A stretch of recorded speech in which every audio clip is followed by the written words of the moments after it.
Bismillahirrahmanirrahim. Assalamualaikum warahmatullahi wabarakatuh.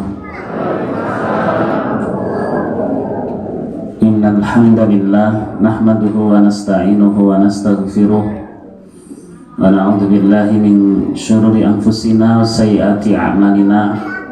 May yahdihillahu fala mudilla lahu wa may yudlil fala hadiyalah. Asyhadu an la ilaha illallah wahdahu la syarikalah wa asyhadu anna Muhammadan abduhu wa rasuluhu la nabiyya wa la rasula ba'dah. Wallahu ta'ala ya ayyuhalladzina amanu taqullaha haqqa tuqatih wa la tamutunna illa wa antum muslimun. Waliul imam hafidhakumullah, naibul imam hafidhakumullah, para ikhwan akhwat muslimin muslimat baik yang berada di Masjid Ar-Rahman Juruk maupun di tempat lain, khususnya di Masjid Abdurrahman Al-Huwaisil di MI Al-Fatah Pandan. Hafidhakumullah jami'an. Alhamdulillah kita dapat menuntut ilmu dan tetap bersabar dalam kebaikan.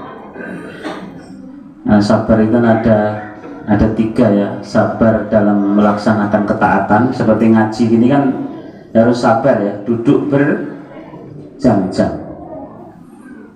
Ada sabar dalam meninggalkan maksiat, menahan agar kita tidak terjerumus dalam maksiat, dan ada sabar dalam menerima musibah atau ujian. Alhamdulillah. Berikutnya, tadi saya senang karena pertanyaannya bagus-bagus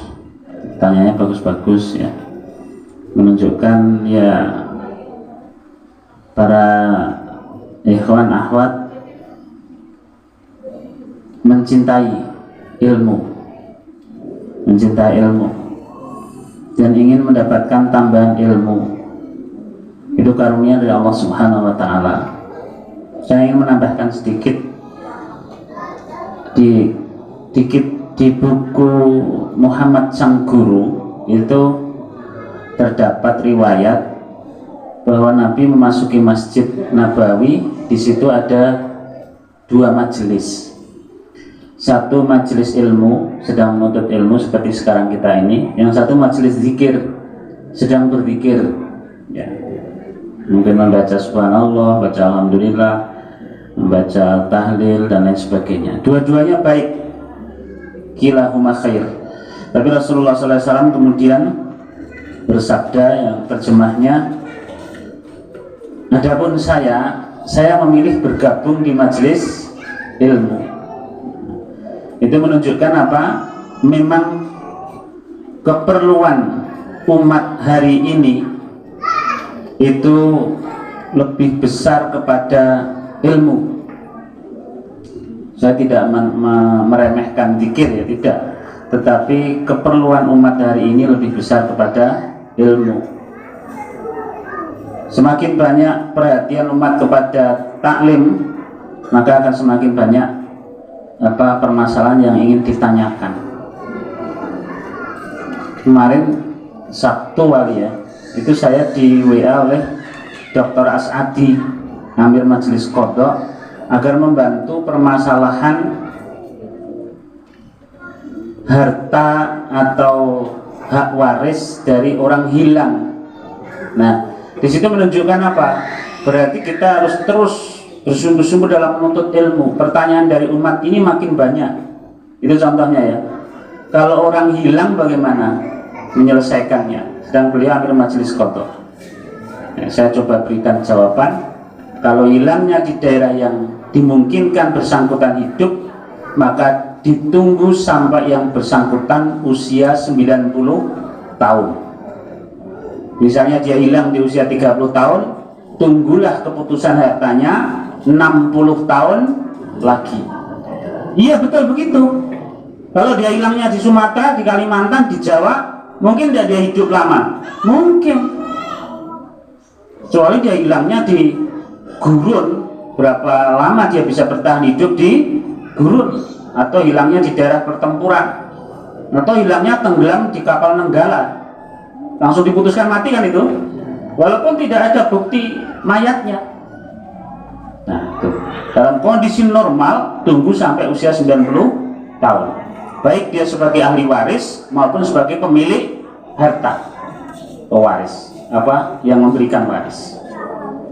Adapun dalam kondisi tidak normal maksimal 4 tahun sudah harus divonis keputusannya, paling lama 4 tahun. Nah, di sini menunjukkan apa? Para ikhwan akhwat, kita harus terus menuntut ilmu.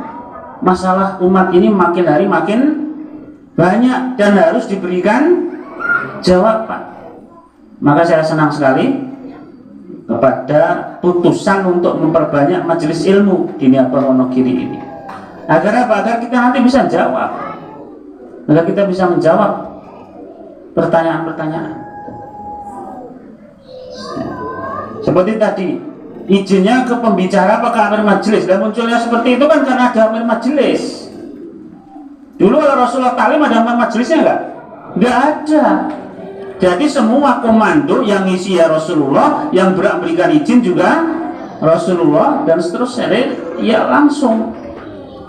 Nah, tapi kan sekarang berbeda, ada amir majelis. Nah, yang mengatur waktu dan lain sebagainya. Ya sudah terjadi kesepakatan begitu, bolehlah izinnya kepada amir majelis, karena yang bersangkutan diberi kuasa untuk menerima izin dan seterusnya. Kalau kepada pembicara nanti malah sebentar-sebentar pembicaranya terhenti, terpotong. Para ikhwan, kita ini perlu terus meningkatkan ilmu kita, karena kita tidak cukup dengan semangat. Ya semangat itu baik, tapi nggak cukup. Yang penting ibadah kita mempeng, baik itu. Saking mempengnya uduan terus, ya tetap berangkat ke masjid. Padahal masjidnya yang muadzin sudah bilang, shollu fi buyutikum, sholatlah kalian di rumah-rumah saja, karena hujan sedang lebat, turun lebat. Shollu fi rihalikum. Ini kan perlu ilmu. Apa saya kalau nekat ke masjid tidak dapat pahala? Dapat. Tetapi Anda di rumah pun sudah dapat pahala sempurna sholat berjamaah. Karena andai kan tidak hujan lebat, Anda pasti datang. Jadi pahala itu menyesuaikan kebiasaan. Tuh. Jadi di situ pentingnya kita menuntut ilmu itu apa? Orang usah ngoyo-ngoyo kalau memang sudah diberikan rukhsah. Tapi muadzinnya harus datang. Masa kalau hujan muadzin juga nggak ada, jadi hukumnya menjadi berbeda, hukum fikihnya. Karena tidak ada kalimat shollu fi buyutikum, shollu fi rihalikum, adzan biasa-biasa saja, maka hukum fikihnya menjadi berbeda. Nah, disinilah diperlukan apa? Ilmu. Betul, diperlukan ilmu. Saya masih melihat orang masuk Jumatan ke masjid, muslimin masuk Jumatan ke masjid, dalam keadaan adzan itu dia nunggu selesai adzan. Dia melakukan kebiasaan yang sama di saat Jumat maupun di luar Jumat. Padahal kalau hari Jumat sekalipun adzan sedang dikumandangkan, segeralah bergegas melakukan sholat tahiyatul masjid, tidak menunda sama sekali. Karena apa? Mendengarkan khutbah itu jauh lebih utama daripada mendengarkan azan. Kalau kita segera melaksanakan sholat sunnah 2 rakaat tahiyatul masjid, kan kita segera bisa mendengarkan khutbah. Biasanya kalau ini biasa kan ada adzan, kita berdiri dulu, Allahu Akbar, Allahu Akbar, kita menirukan Allahu Akbar, masih berdiri, belum tahiyatul masjid. Itu umumnya begitu. Tetapi di dalam Jumat kita berhadapan kepada sesuatu yang lebih penting dari itu, maka segeralah untuk apa? Sholat sunnah 2 rakaat. Karena memang sholat sunnah 2 rakaat tetap dianjurkan walaupun khatib sedang berkhutbah. Bahkan khatib boleh mengingatkan kepada makmum yang masuk ke dalam masjid, langsung duduk, tidak sholat sunnah dulu. Weh, kamu sholat sunnah dulu, kamu jangan langsung duduk. Boleh nggak khatib begitu di sela-sela khutbah? Boleh.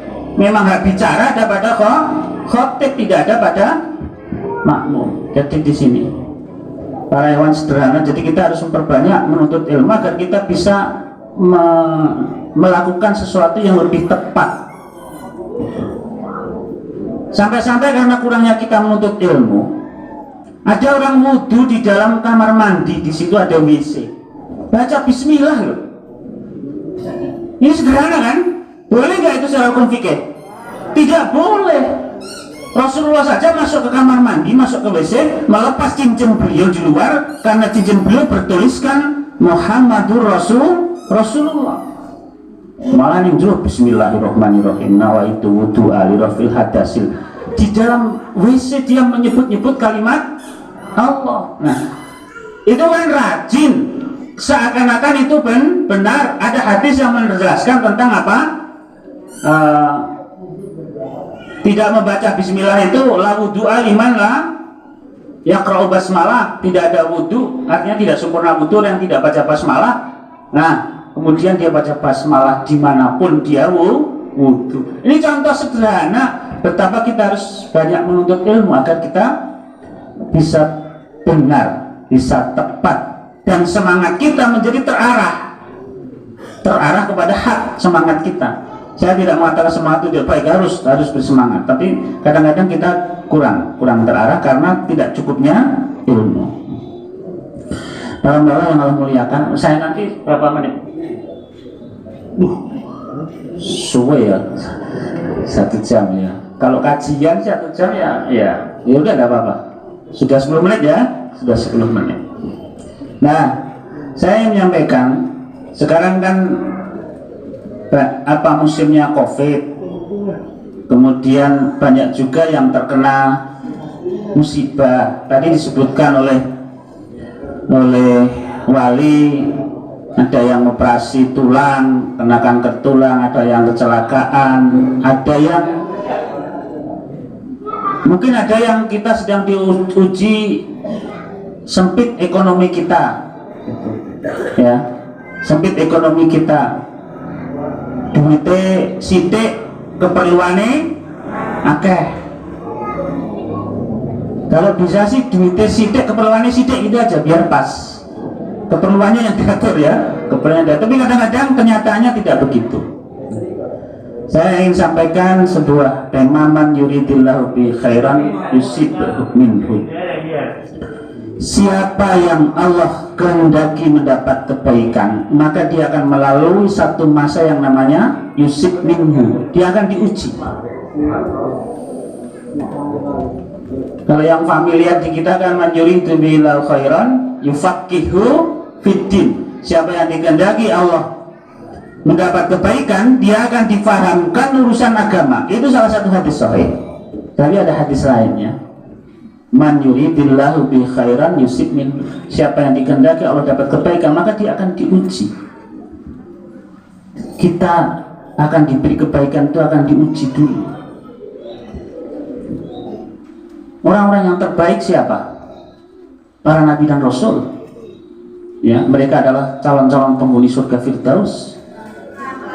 Apakah para nabi dan rasul itu dibiarkan begitu saja hidupnya nyaman-nyaman saja, enak-enak saja tanpa diuji? Tidak ada. Tidak ada, semuanya diuji. Nabi Musa diuji apa? Fir'aun itu ya belakangan lah itu Fir'aun. Nabi Musa awalnya diuji apa? Diuji DPO. Nabi Musa pernah jadi DPO nggak? Al-Matlub, Musa al-Matlub, li'annahu qatala rajulan min qaum Kitti. Jadi Nabi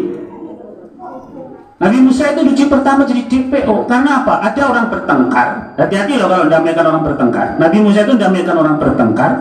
Yang satu mau didamaikan, yang satu ngeyel. Nabi Musa ini badannya kuat, kekar, maka dipukullah dia oleh Nabi Musa. Loh kok mati? Karena sih orang mateni, ini namanya membunuh tidak sengaja. Pengennya guru ngajar, dibeli pelajaran, bukan dikepuk pakai batu, enggak, dipukul, matilah dia. Diuji oleh Allah. Lalu apa? Datang seseorang pada Musa. Musa, lari. Kamu harus tinggalkan di negeri ini karena kamu dicari oleh pasukan penguasa. Ya Musa lari. Ini ujian dari Allah Subhanahu wa Ta'ala. Diuji. Kemudian dia berjalan sampai mukulnya kan di Mesir, jalan ke Jordania. Beramal soleh dia, membantu mengambilkan air untuk putri Nabi Syuaib, dan kemudian dia menjadi menantu Nabi Syuaib. Apa selesai ujiannya? Tidak selesai. Lah orang mau jadi mantan tidak punya uang, tidak punya mas kawin. Lalu Nabi Syuaib menyepakati, kalau gitu kamu mas kawinnya menggembala kambing saya 8 tahun. Ujian bukan itu? Ujian loh. Wong rabi we utang mahar, utangnya nggak main-main, menggembala kambing 8 tahun. Tapi Imam Musa orang yang tabah, orang yang sabar. Apa yang beliau lakukan? Wahai ayah mertua, saya akan bayar 10 tahun. Engkau minta 8 tahun, saya akan gembala kambingmu 10 tahun. Diuji Allah Subhanahu wa Ta'ala. Lo kok setelah gede, setelah punya istri, punya anak, diuji suruh dakwah kembali ke daerah di mana dia pernah membunuh orang. Itu kan si kaumnya si Fir'aun yang dibunuh itu, suku Kipti dibunuh. Nah, ujian. Jadi hidup itu memang ujian. Para nabi diuji. Ada yang diuji dengan sakit. Ketika kita sakit, saya pernah sakit. Dulu tak patah tulang, saya jatuh dari motor patah tulang. Saya masih ingat ketika tiap ngaji ada hewan yang jemput pakai motor, jemput saya ke rumah, dan Allah mengampuni dosa hewan tersebut dan memberikan kehidupan yang baik. Dijemput saya ke rumah, kemudian jemputnya pakai mobil gitu loh. Ternyata memang tidak ada mobil zaman itu. Hewan-hewan masih rata-rata itu miskin. Mobil aja tuh jemput orang patah tulang supaya ngisi talim saya. Itu tidak ada mobil. Saya jemput pakai sepeda motor. Biar kosol ya. Naik turun sepeda motor dalam keadaan kaki patah, kelenyeran, masih sakit. Ini ujian dari Allah. Ujian dari Allah. Jadi para hewan, kita bersabar. Ketika kita diuji dengan sakit, kita bersabar. Bacalah tarikh dari Nabi Ayub, betapa dia diuji dengan sakit yang begitu berat, sampai hartanya habis, kebunnya juga terbakar, istri-istri yang meninggalkannya kecuali satu saja yang masih setia, itu pun sampai dia menjual tali rambutnya, dan Nabi Ayub menyangka dia telah zina, dan kemudian dia disuruh pergi juga. Akhirnya dengan kesabarannya dikembalikan Allah Subhanahu wa Ta'ala. Segala yang dulu pernah dimiliki dikembalikan, berupa kenikmatan dunia, kebahagiaan hidup di dunia. Para Allah yang Allah muliakan, sebuah hadis ya yang diriwayatkan oleh Imam Al-Bukhari, man yuridillahu bi khairan yusib minhu, siapa yang Allah kehendaki dapat kebaikan, maka dia akan diuji. Dia akan diuji seperti para nabi diuji, seperti orang-orang soleh diuji. Kalau radallahu bika khairan labtalak, jika Allah menghendaki kamu dapat kebaikan, kamu akan diuji. Jadi jangan kira misalnya orang yang hidupnya nyaman, enak, serba kecukupan dan lain sebagainya, kemudian dia lebih dicintai oleh Allah dibanding dengan yang miskin, dibanding dengan yang sakit. Belum tentu. Jadi hal satu keadaan itu belum tentu sesuai dengan apa yang dibayangkan oleh manusia. Kadang orang mengukur, kaya wong kaya uripe wis mulya, sugih, keluargane ya baik, sehat dan lain sebagainya. Pokoknya uripe nyaman lah. Gitu. Itu berarti dia dicintai oleh Allah. Belum tentu. Belum tentu. Itu kan orang hanya melihat dari dohirnya, sebenarnya belum tentu. Nah, kemudian wa fi Tirmidzi bi sanadin sahih anna Nabi sallallahu alaihi wasallam qala inna idhamal jazaa'i ma'a atmil jazaa'i ma'amil bala, sesungguhnya besarnya pahala di sisi Allah Subhanahu wa taala itu sebesar ujian yang harus dilalui. Wal ajru bi qadri masyaqqah. Ujian itu tergantung tingkat kesulitan yang harus dihadapi, so menyesuaikan. Wa inna Allaha idza habba qauman ibtalahum, dan Allah Subhanahu wa taala bila mencintai suatu kaum maka Allah akan menguji kaum tersebut. Jadi mohon maaf, misalnya ada di antara kita yang diuji dengan kekurangan misalnya. Memang tidak mudah diuji dengan kekurangan itu, tetapi hendaknya kita berprasangka baik kepada Allah Subhanahu wa taala. Itu sebagai ujian dan tidak akan selamanya. Insya Allah Allah akan rubah kehidupannya menjadi lebih baik dengan izin Allah Subhanahu wa taala. Tapi di sini disebutkan faman radiya falahu ridha. Siapa yang ridha kepada keputusan yang Allah tetapkan atasnya, falahu ridha, maka baginya keridhaan Allah. Jadi putusan Allah apa itu? Ya diridhoi saja. Direlakan saja apa yang sudah Allah putuskan. Wa man sakhita falahu sakhat. Dan siapa yang marah ketika diuji oleh Allah Subhanahu wa taala, maka baginya juga kemurkaan Allah. Ada orang begini Pak, dia rajin sholat malam, dia rajin sholat berjamaah, kemudian dia rajin berinfak bersedekah, ia menanam menanam bawang merah atau berambang, tuwe bayem. Bisa kan Bu itu? Pak, bisa ya Pak? Niate ulur berambang malah sing jebul lemu apa? Bayem, berambangnya mati. Itu. Kemudian kalau dia orang beriman, orang berilmu, dia akan mengatakan masih banyak pintu rezeki Allah yang Allah berikan pada saya, masih banyak kebaikan Allah yang berikan pada saya, walaupun dalam hal ini kelihatannya kok kayak gagal begini, ini ya masih banyak yang lain. Maka dia harus mengingat pemberian Allah yang lain. Ada yang malah bilang begini Pak, Gusti Allah ki ora kleru. Wong sing salate fasik, salat seorang saja ulur bambang lemu. Lah kok saya yang tak rewangi sholat malam, puasa sunnah, sedekah dan lain sebagainya, ulur berambang tua bayang. Iki ora salah Gusti Allah gawe keputusan seperti itu.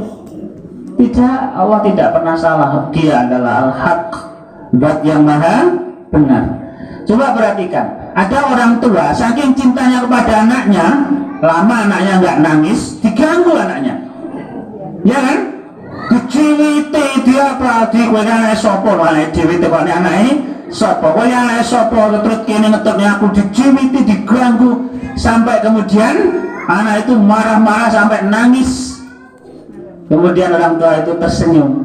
Saya makin cinta pada anak saya, tak ganggu, nangis. Kemudian setelah itu saya hibur dan dia terhibur. Rupanya seperti itu. Jika Allah mencintai hambanya yang beriman, kadang-kadang dia harus diuji.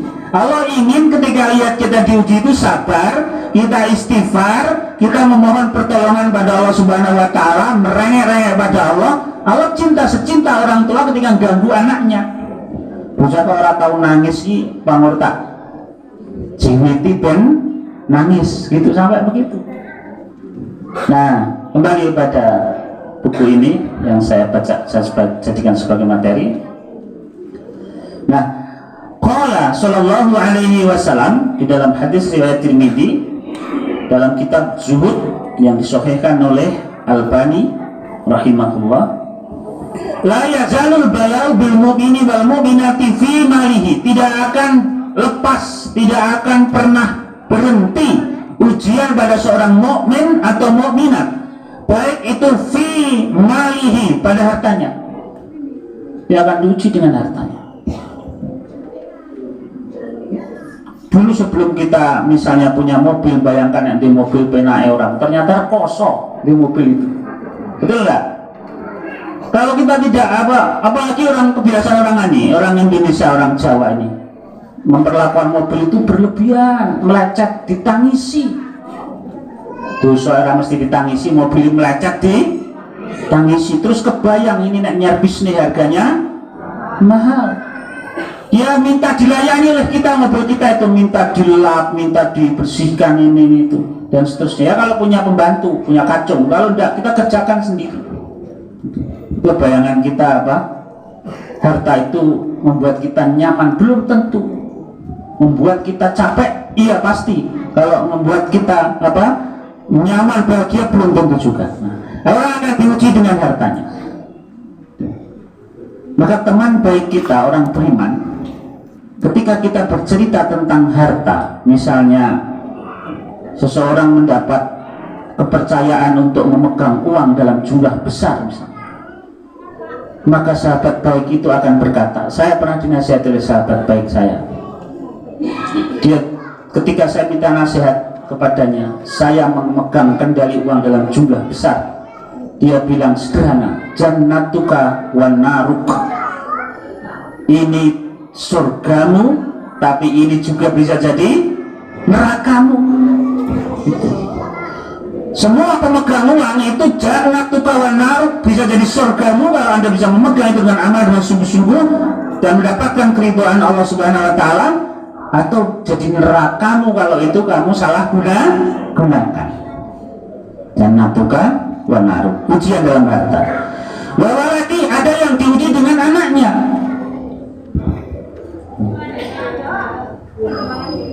Bapaknya soleh, beriman, anaknya badung.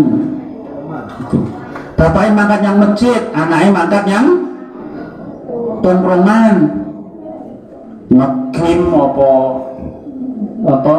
nongkrong balapan gitu. Motor dibelikan bagus-bagus, diprotoli gitu. Motor katanya nggak gaul kalau ada splione, jadi splion itu dianggap tidak gaul dan seterusnya. Orang tua akan diuji dengan anaknya gitu.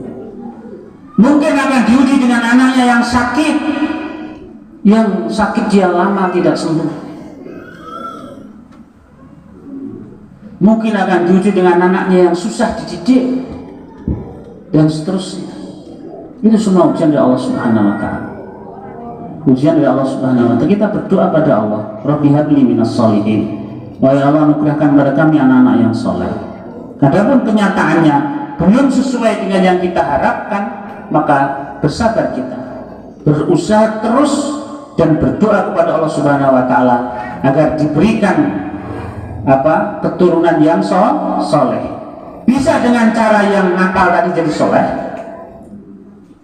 Bisa dengan cara diberikan kembali keturunan yang lebih baik lagi. Itu cara Allah memberi kita, terserah pada Allah, kita tidak usah mendikte. Jangan mendikte Allah dalam berdoa, ya. Jangan pernah Anda berkata, ya Allah berilah saya anak laki-laki. Kalau diberi anak perempuan saya nggak suka, karena anak saya wis wedok kabeh. Saya pengen anak laki-laki. Ada satu cerita, orang pokoknya berdoanya, ada enggak dalil yang mengatakan agar kita berdoa diberi anak laki-laki gitu? Ada enggak? Tidak. Secara umum doa itu apa? Rabbana hab lana min azwajina wa dzurriyyatina qurrata a'yun, berilah kami keturunan yang qurrata a'yun, yang menyejukkan pandangan kita, menyejukkan hati kita. Laki-laki alhamdulillah, perempuan juga alhamdulillah. Ada dalam cerita ini, seorang pokoknya maksa Allah, ya Allah beri saya anak laki-laki, saya akan didik dia, saya akan kirim dia jihad di jalan.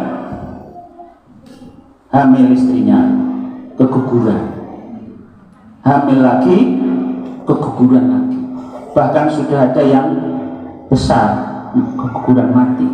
Kemudian dokter bilang, semua yang keguguran itu dikatakan oleh dokter perempuan. karena Anda memaksa Allah laki-laki, maka yang seharusnya lahir perempuan-perempuan itu Allah matikan karena kamu memang memaksa untuk diberi laki-laki. Jadi tidak perlu kita berdoa harus laki-laki, harus perempuan, tidak perlu, cukup Robbi habli minas sholihin. Ya Allah, berilah kami keturunan yang soleh, laki-laki atau perempuan, terserah kepadamu.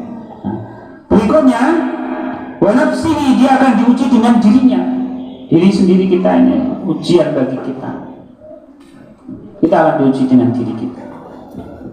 Bisa nggak kita menggerakkan apa yang ada pada diri kita ini di jalan Allah? Allahumma fisabilik wa butiwa mardotik. Allah, aku ingin tetap di jalanmu dan mencari keridhaanmu.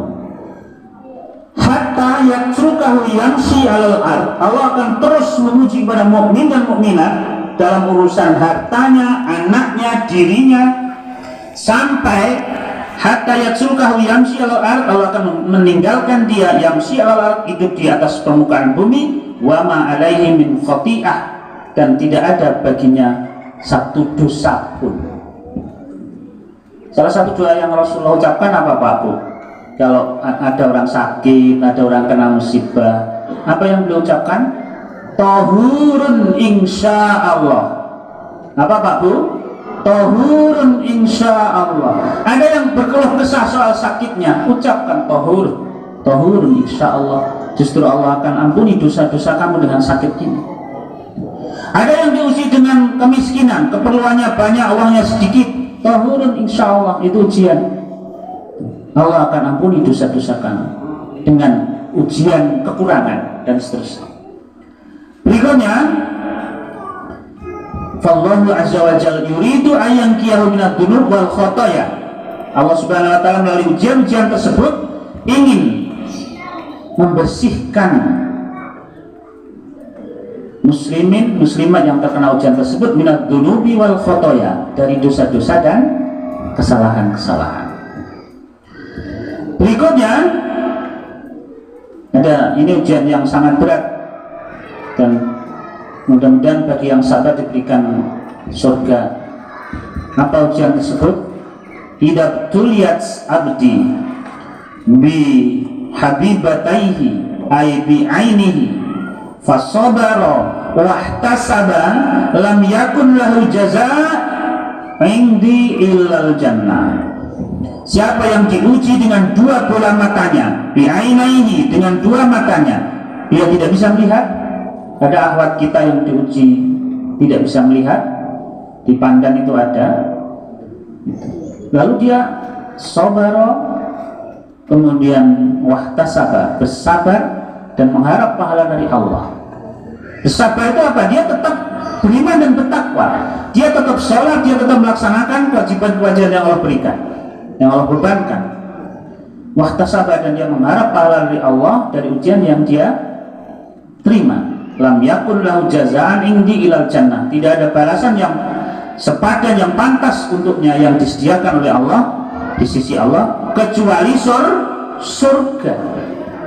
Bagi yang diuji dengan gangguan pandangan matanya, kabur, tidak bisa melihat dan lain sebagainya, maka disediakan Allah baginya surga selama apa? Sabara wahtasaba.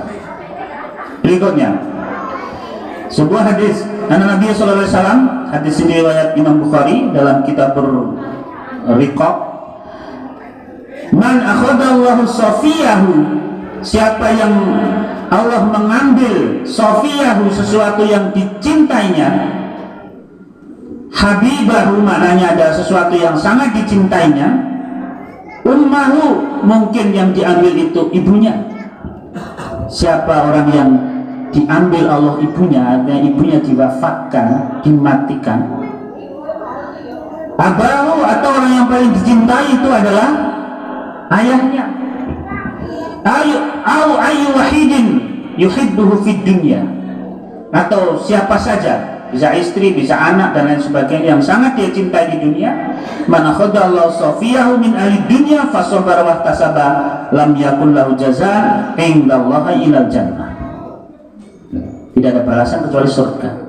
Jadi ketika ada sesuatu yang diambil oleh Allah, kemudian kita bersabar mengharap pahala dari Allah, maka tidak ada balasan yang pantas yang setimpal kecuali surga. Kecuali surga. Jadi bersabar. Dalam sebuah hadis bahkan disebutkan orang yang ditinggal mati oleh anaknya yang belum balik, 3 punya anak 3 belum balik mati semuanya, maka dia akan memberikan syafaat. Sahabat bertanya, wahai Rasulullah, bagaimana kalau cuma 2 yang mati itu?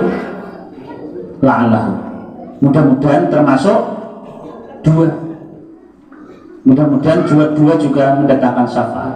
Bahkan tanya lagi, bagaimana kalau cuma 1? Ya mudah-mudahan. Artinya apa?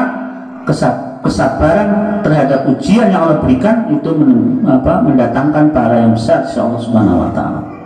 Kemudian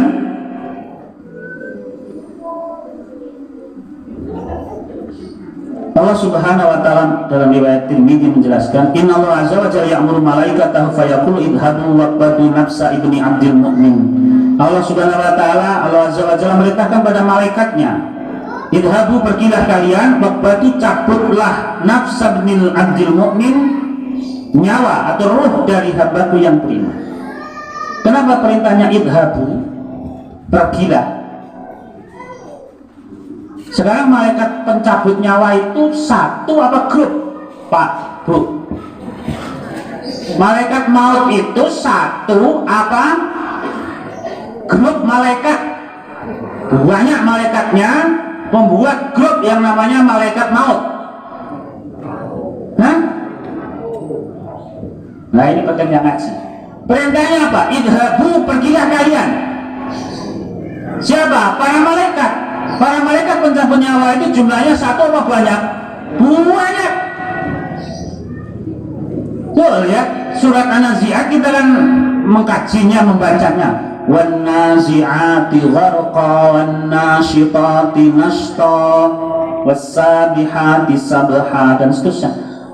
Demi malaikat-malaikat yang mencabut nyawa dengan keras, demi malaikat-malaikat yang mencabut nyawa dengan lemah lembut. Semuanya membentuk jamak yang menunjukkan apa? Malaikat pencabut nyawa itu jumlahnya banyak. Mereka punya grup namanya malaikat maut.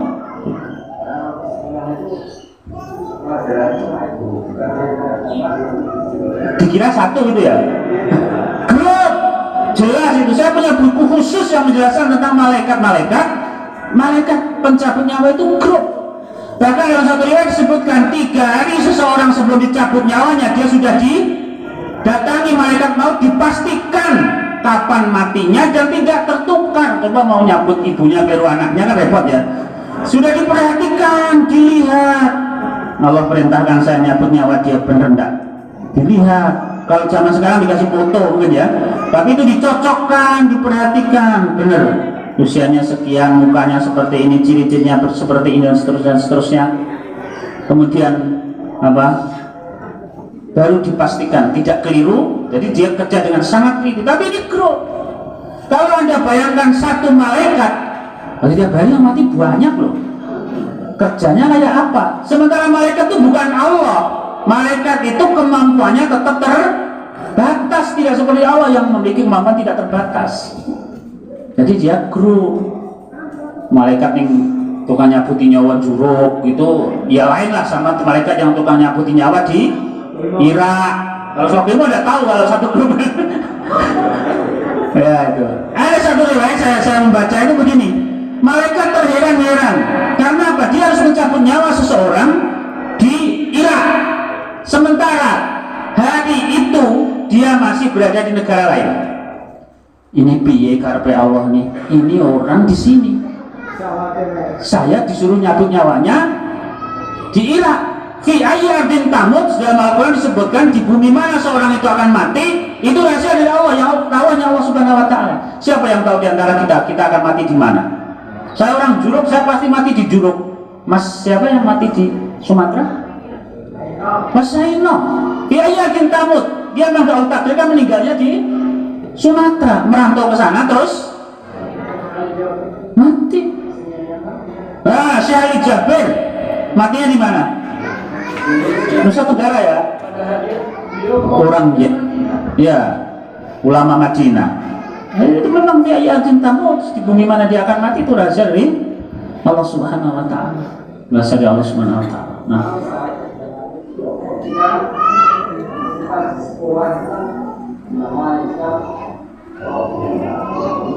Israel.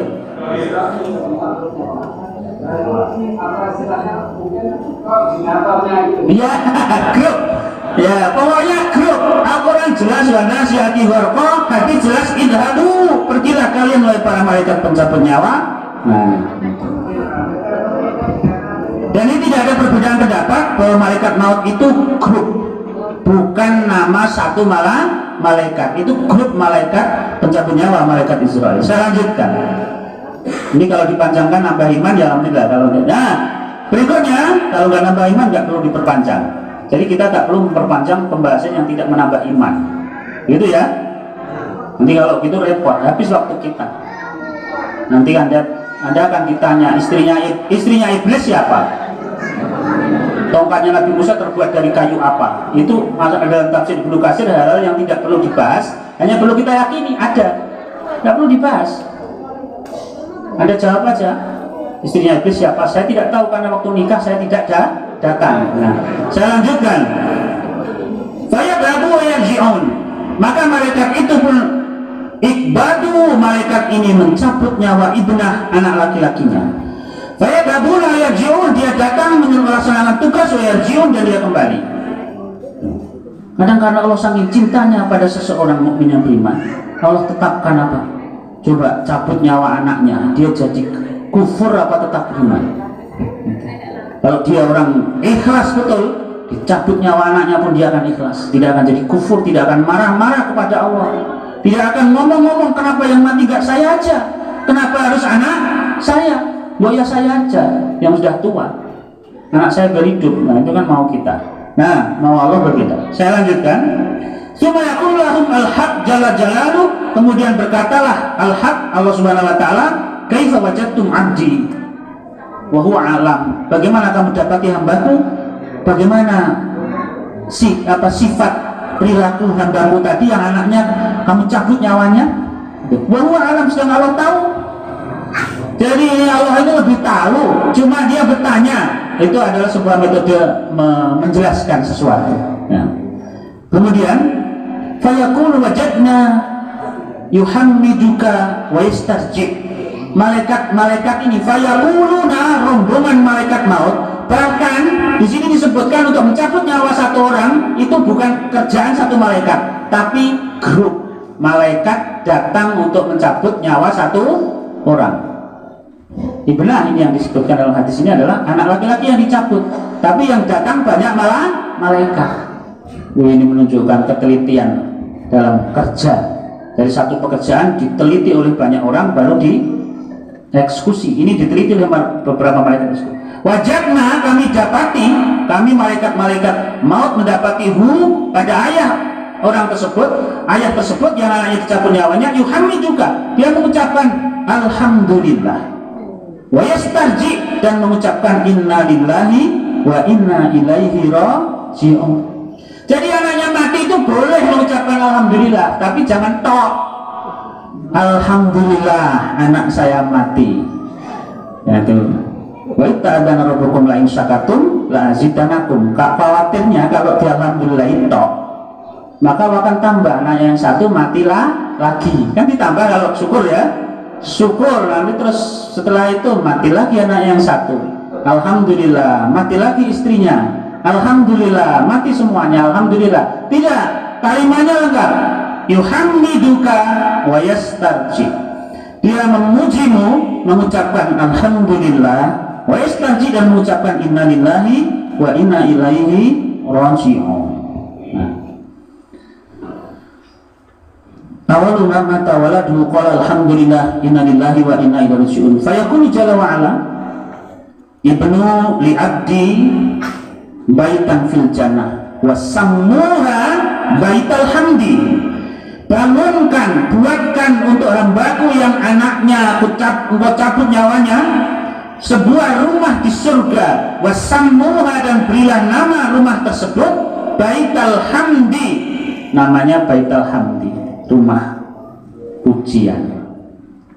Juga kalau surga bahasa Arab tidak usah diterjemah-terjemah ya, karena di surga makanya bahasa Arab Baitul Hamdi. Jadi kalau nanti di rumah di surga ada rumah yang begitu indah, bertuliskan di gerbangnya Baitul Hamdi, itu adalah rumah untuk orang-orang yang diuji Allah Subhanahu wa taala, kemudian dia bersabar. Orang yang paling dicintainya di dunia ini ambil Allah Subhanahu wa taala, dia mengucapkan alhamdulillahi wa inna lillahi wa inna ilaihi raji'un.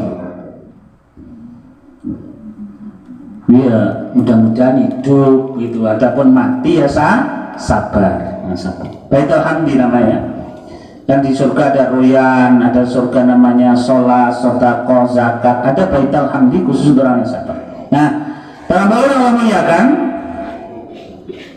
saya lanjutkan sebuah hadis. Nabi sallallahu alaihi wasallam qala, "Inna Allah la yaktubu li 'abdin darajah fil jannah, yaktubu Allahu 'azza wa jalla lahu masalul firdaus.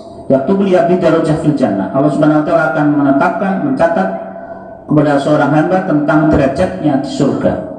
Allah Subhanahu wa taala akan menulis di surga atau mendapatkan di surga, menciptakan di surga Firdaus, surga yang tertinggi, yaktubu li 'abdi darajatun fil jannah fala yablughuha al-'abdu bi 'amali. Allah Subhanahu wa taala menetapkan surga termasuk yang tinggi surga Firdaus. Wa idza sa'altum fas'alul firdausi a'la. Kalau kamu minta pada Allah, mintalah surga Firdaus yang tertinggi dan terbaik. Itu loh. Ini metode berdoa itu. Kalau minta jangan tanggung-tanggung, ya Allah masukkan saya ke surga walaupun yang paling rendah.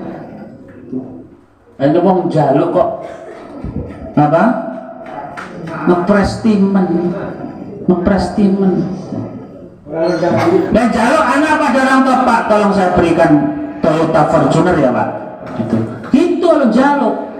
Nanti bapaknya ojo boros. Engko ngrukunine larang. Gitu.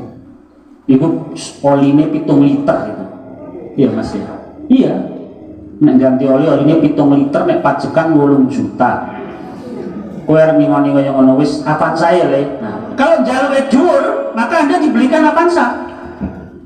Kalau Anda mintanya Avanza, kowe dibelikan Cherry. Jalur Avanza wis. Pokoknya memberi itu biasanya kan di bawah yang diminta. Nah, pada Allah Subhanahu wa taala yang Maha Kaya, yang Maha Pemberi, yang Maha Pemurah, fas'alul firdaus. Wa sa'altum fas'alul firdaus. Kalau kamu mintalah surga Firdaus. Tetapi surga-surga itu, apalagi yang tertinggi surga Firdaus, yang terendah pun la yablughuhal 'abdu bi amali. Orang tidak akan bisa mencapai surga dengan amalnya. Sholat kita yang sehari 5 kali, sholat kadang ya cepet. Nah, sholat DWG paling sering dibaca kulhu, anas, falak, ina toina, li ila fi quraisin. Tenan apa ngapus iki? Nah, itu begitu. Nah, imami ya sing rada-rada patut lah. Sabihisma was sama'i wat tariq, ya. Ida sama'un fatorat, ida sama'un syaqqat dan lain sebagainya. Kalau sholat dewi pokoknya surat sing paling ringkas, paling pendek. Nah, gitu. Berapa menit kita sholat? 5 menit atau 6 menit. Kali 5 kali sholat berapa? 30 menit kita sholat. Kalau kita kerja di dunia ini 30 menit dapat hasil berapa? Nah, kalau kita kerja sehari digaji 100.000, kerja kita 7 jam, kita 1 jam tidak lebih dari 15.000 gaji kita misalnya. Bagaimana ibadah kita yang sangat sederhana itu untuk mencapai surga Allah? La yablughuha bi amal, tidak sampai dengan amal itu, tidak sampai pada surga. Berikutnya, amaluhu muqassarun la yastati'u ay yablugha darajatul firdaus. Amal seorang tidak mungkin sampai pada surga Firdaus, apalagi amal kita ya. Fala yazulullahu yabtalihi, maka Allah Subhanahu wa taala memberikan cara agar bisa mencapai surga Firdaus dengan cara mengujinya. Wa yarzuquhu sabra war ridha, lalu Allah berikan rizki setelah diuji itu dia sabar dan ridha. Hatta yuballighuhullahu tilka darajah fil jannah, sehingga dengan kesabaran saat mendapat ujian itu Allah sampaikan ia pada derajat surga yang tinggi, bahkan firdaus. Allahumma inna nas'aluka jannataka firdausil a'la. Nah, kemudian para hamba yang Allah muliakan, saya bacakan hadis Nabi sallallahu alaihi wasallam qala yawaddu ahlul afiyati yaumil qiyamah idza ra'u thawabal ladzi yanaluhu ahlul bala ya an law quribat juluduhum bil maqaridi fid dunya. Ya. Rasulullah SAW bersabda, yawaddu, ingin, berkeinginan sekali sopo ahlul afiyah, orang-orang yang di dunia yang itu sehat, nyaman, enak hidupnya dan seterusnya. Yaumul qiyamah, pada hari kiamat, idza ra'au sawaba, ketika orang yang afiyah, ahlul afiyah itu orang yang enak, yang nyaman, yang kaya, yang tidak diuji oleh Allah Subhanahu wa taala, ra'au sawaba, ketika mereka melihat pahala alladzi yanaluhu ahlul bala, yang diterima oleh orang-orang yang diuji oleh Allah Subhanahu wa taala, kemudian dia sabar dan mengharap pahala Allah. Allahu quridat juluduhum bil maqariti fid dunya. Dia berkata, kalau begini besarnya pahala orang yang diuji kemudian dia sabar, saya mau saja diuji dengan cara apa? Saya dicincang kulit saya, dipotong-potong daging saya, tidak apa-apa kalau ternyata pahalanya sebesar ini. Maksudnya apa? Karena ada orang yang mempertahankan tauhidnya itu yang disiksa oleh penguasa zalim. Qutila ashabul ukhdud an-nari datil waqud idhum 'alaiha qu'ud. Orang-orang yang mempertahankan tauhid pernah dihukum dengan cara apa? Dilemparkan ke kobaran api, jurang yang dipenuhi api, lalu dilemparkan situ. Karena mempertahankan apa? Tauhid. Orang yang mempertahankan tauhid bisa diboikot, betul enggak? Orang yang mempertahankan tauhid bisa diboikot. Kayaknya nanggur sajen-sajen orang mangkat, mau nek mantu rasa ditekani, rasa diriwangi, gen mantu dewe, gen adang dewe, gen masak dewe. Tidak apa-apa kalau memang dia dibencinya karena mempertahankan tauhid. Disebutkan apa? Hatta hurikta kutikta, kamu mungkin bisa dibakar, kamu mungkin bisa dicincang. Kalau sekarang yang enggak ya, paling kutikta itu diboikot, dijauhi dan lain sebagainya. Itu tidak mengapa kalau demi mempertahankan tauhid, demi mempertahankan la ilaha illallah. Berikutnya, kemudian ada sebuah hadis Rasulullah SAW bersabda,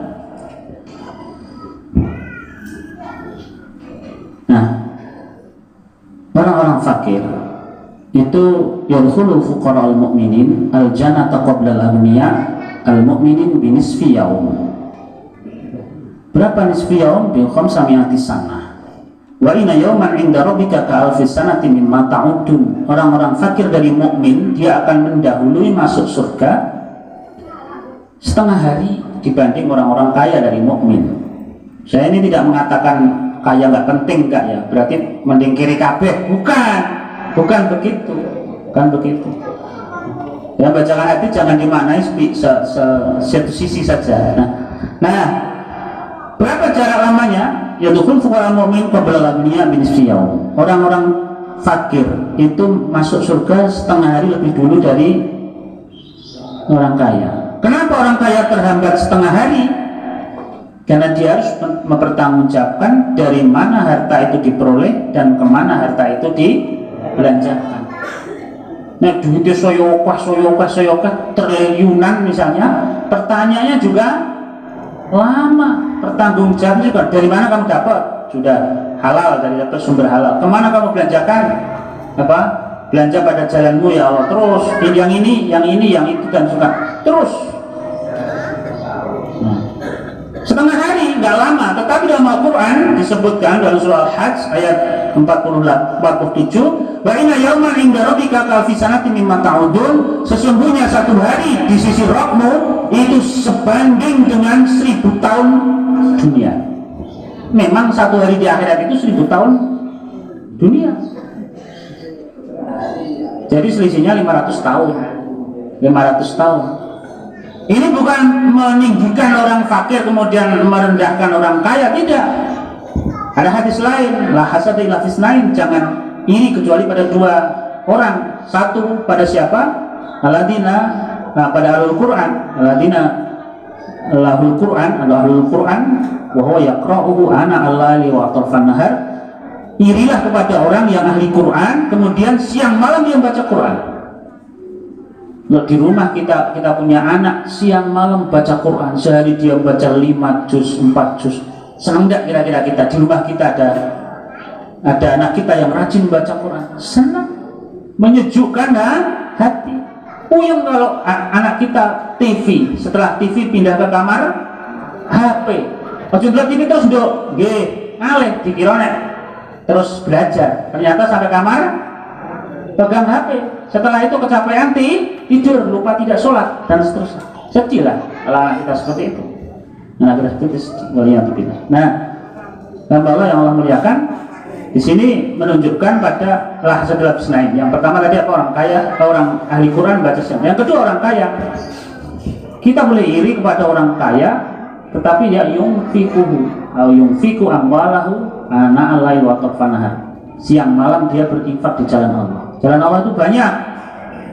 Ada infak, ada sedekah pada tetangga, berbuat baik pada orang fakir dan seterusnya. Banyak. Dan disebutkan di situ sebanyak orang yang baca Quran, ahli Quran. Jadi kita tidak boleh misalnya begini. Minggu kemarin sudah infak, sekarang ada infak lagi. Loh, perintah saja orang yang dipelihara banyak itu apa? Wa huwa yunfiquhu ana al-watarfana. Siang malam dia berinfak tiap hari. Bahkan sehari tidak hanya satu kali. Ini diterapkan di kota-kota, di masjid kota. Setiap sholat jamaah itu dari kotak infak. Sehari itu dianjurkan infak melalui kotak diputar itu berapa? 5 kali setiap sholat jamaah. Itu hasilnya ternyata banyak kali itu. Di Cilengsi juga di masjid Cilengsi. Hasilnya banyak. Kenapa harus begitu? Apa enggak bosan? Ya sudah, kalau enggak punya langsung aja. Tapi kan ada yang sholatnya zuhur datang, asar tidak, asar datang, maghrib tidak, dan seterusnya. Paling sederhana penduduk di situ yang bekerja di mana-mana misalnya, dia akan sholat sekali paling sederhana dalam sehari sholat berjamaah itu, karena lain waktunya dia di luar sholatnya. Maka saat dia datang itu dia ada kotak yang berputar. Siang dan malam dia berinfak jalan Allah. Jadi ini tidak meremehkan tidak mengatakan, menafikan pentingnya orang-orang kaya, karena dulu juga ada Abu Bakar Siddiq, ada Utsman bin Affan, ada Abdurrahman bin Auf dan lain sebagainya. Tapi dulu juga ada orang fakir yang dia bersabar dengan kefakirannya dan kemudian tetap beriman dan bertakwa kepada Allah Subhanahu wa taala. Para hamba yang Allah muliakan, yu'ta bi an'ami ahli dunya. Tahayyala hadzal rajul alladhi tun'amu fid dunya na'iman ma tamatta'u hatta qarun. Hadza rajul law ya'lamu ilmal mal ma radiya nafsi bi hadan na'im illa yunfiqu fi ridallah. Ada seorang yang dia ini berhayal menjadi orang yang kaya, atau kalau perlu sekaya Qarun. Orang ini berhayal karena dia tidak mengetahui hakikat dari harta. Jika ia memiliki harta banyak tetapi dia tidak menggunakannya di jalan Allah, ridha Allah, maka itu musibah. Yu'ta bi anamil dunya min ahlin nar fayughmasu ghamsatan wahidatan finnar. A'adanallahu wa iyyakum minha. Kemudian dia ditanya, ada seorang yang di dunianya kaya raya, kemudian memiliki kenikmatan yang sangat banyak, kemudian dia dibenamkan ke neraka sesaat, lamsatan wahidatan, hanya masuk tek gitu saja, hanya detik hitungannya. Kemudian dia ditanya oleh Allah Subhanahu wa taala, "Abdi, hambaku, hal ra'aita na'iman qad?" Fayaqulu, "La, wallahi ya Rabbi, ma ra'aitu na'iman qad." Hambaku, kamu dulu di dunia kaya raya dan sebagainya, tak lupa pada Allah. Sekarang kamu dibenamkan ke dalam neraka sesaat, hanya ghamsatan wahidah, sedetik saja. Lalu dia merasakan pedihnya penderitaan di neraka. Kemudian saat itu dia ditanya, Apakah kamu masih ingat rasa nikmat kehidupan duniamu? Dia menjawab, sama sekali. Pokoknya yang ada ya derita ini, sakit ini, pedih ini. Kenikmatan di dunia itu lupa seluruhnya dikarenakan penderitaan berat yang dihadapi. Sebaliknya, ada seorang hamba yang di dunia dia mengalami kehidupan yang sangat sulit. Walau luqmatal aish, hanya suapan untuk mempertahankan hidup saja susah. Ciri orang yang sangat miskin itu dia tidur dalam keadaan lapar. Pokoknya Arturu kok luwe itu cirinya miskin. Nah Arturu tengah warak berarti ya tidak miskin, berarti ada makanan terus, setiap mau tidur punya makanan. Orang yang sangat miskin itu mau tidur saja dalam keadaan lapar. Dia ingin makan, tidak ada, nasi sudah habis. Ini goreng-goreng tempe, lemah orang duwe. Tempenya ya ora ono. Nah, ngecom-ngecom mie, gedung mie ya istilahnya. Lalu dibuka mie rebus juga tidak ada, mie goreng tidak ada. Ini kehidupan yang sangat sulit. Nah, kemudian kita berhidup pada Allah, mudah-mudahan tidak seperti itu ya. Kemudian ketika dia dimasukkan ke dalam surga, yu'tabil ba'sayal dunya minal dunya, kemudian fayum masukam satan wahidatan, kemudian ditanya, dia dimasukkan ke surga beberapa detik saja. Kemudian ditanya oleh Allah Subhanahu wa taala, hambaku, apakah kamu masih ingat rasanya susahmu di dunia dulu? Hamba tersebut menjawab, sama sekali saya tidak mengingatnya. Sudah ya, nah, alhamdulillah.